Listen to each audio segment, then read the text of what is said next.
happen here. So let's please welcome Angela Swartz on stage.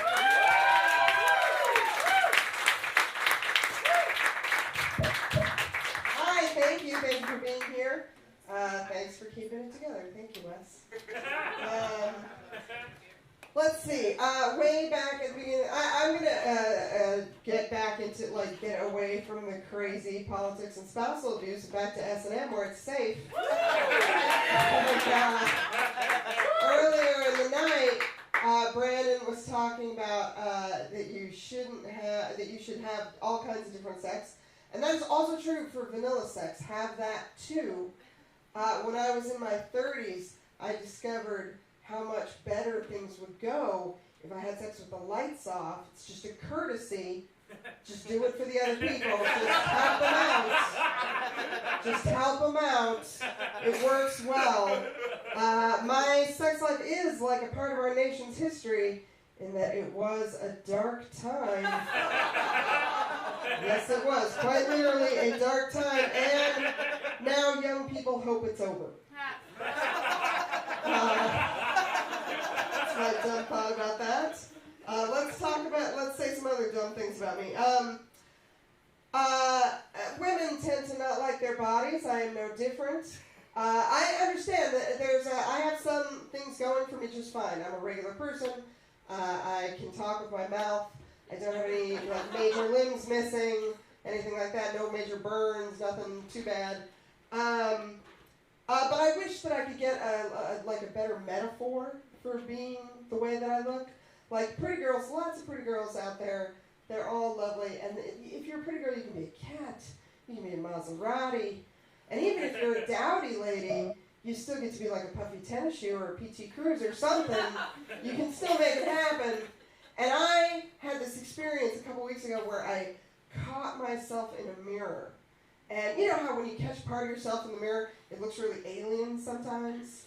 And I caught a particularly shitty part of my body, namely my whole body, in a mirror. And I realized that the most technically correct physical metaphor for me is an avalanche. Yeah, because this is a fucking natural disaster. Very literally a natural disaster. If you mount it, if you survive, you may not end up with all your fingers. That is what I'm trying to say. Bring a coat, because this fat only keeps me warm. Yeah, that's my dumb thoughts about that. So I'm a boring mom type lady. But I don't actually have kids. Instead, I like weird art stuff. You can see where we're here. We got it. You picked up on it. And that's two things that don't go together very well. But it does mean that everywhere I go, people expect me to say the same sentence, which is, oh, that's what you're into. I just expect that. Like, I'm really a DJ. I DJ vinyl, but I should be called a spinster. That's just what it should be, technically. For me, what are some other things that I want to talk to you about? I have, Ellery, you were saying you have 7 roommates. I've got you beat. I have 11 roommates. I live just up the street in a giant house, and that house is such a fucking mess. Holy shit. 11 roommates and all the people they're fucking. Do you know how many people are in that house right now? And they're all like 20 years younger than me, so I don't bother to remember their names. I'm just shitty about it. Don't bother to learn their names. So I just think of them as like no bread and porch guy and piece of shit bow tie I wish was dead. That guy is one of the guys who lives there. Really don't like that dude. He likes poetry. He's fun. But one of my favorites is this girl who I think of as New Age. She's really sweet, but her mouth is a portal to Narnia, because it's gotta be, because everything that comes out of it is fucking insane. And recently we were walking to the train, and she wanted to tell me about a dream that she had. And I was like, oh please, this is gonna be so good.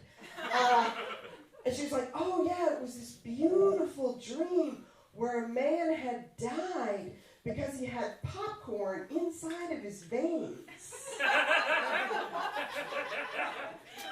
And I've met that girl and talked to her more than once, so I was like, and what's the rest of the story?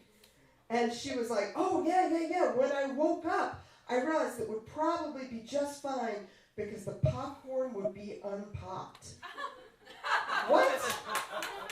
No, I don't think so. That guy's still all the way dead. He's still dead. Still all the way dead. Although, if I ever get into a situation where I need a sweet and creative and really fucking creepy way to kill somebody, I'll text you, sweetheart. I will text her. What else do I want to talk to you guys about? Just this one thing. Let's see what I can do with this. So sometimes very nice people who are very funny will get up on stage and talk about how powerful vaginas are, which is a fine thing for them to do. But I have to say that in my experience, a vagina is about as powerful as a Duracell. Meaning that it's roughly this big. It doesn't last as long as a bunny's. And you can sometimes find it under a couch. That's a weird one. That's my weird idea on that. You guys are so wonderful. Thank you. Thank you for being here. Dave and Brandon, thank you for being excellent hosts. I'll get back to you. Angela Soy, everybody.